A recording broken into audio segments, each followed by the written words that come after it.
Oh abang ya. Aduh baru nak kira untung Okey, kita jual kali ikutkan banyaklah biskut-biskut raya, krepek, dodo, sambal. Jadi saya nak promote sikit boleh ke Boleh. Okey, ala-ala mai apa ada sini? Oh macam-macam kita ada biskut raya kita ada.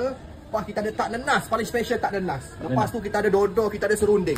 Ni memang wajib kita ada lah. Pasal customer kita memang hari-hari duk beli serunding walaupun serunding ori Kelantan. Ori Kelantan ni ada daging, ada ayam. Sambal ni.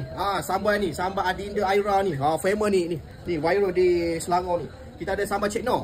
Lepas tu banyak kalau ikutkan lebih 1000 jenis item yang kita ada di dalam ni.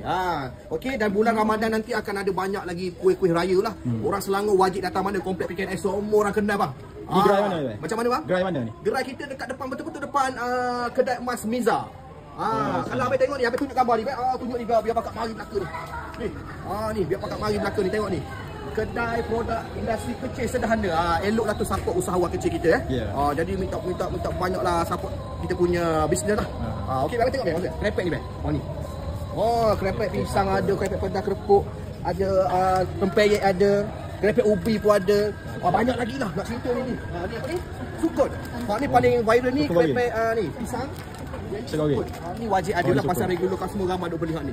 Okey, jadi orang Selangor mesti tahu tempat ni, marilah. Pakat mari belakang Okey bang, terima kasih banyak bang.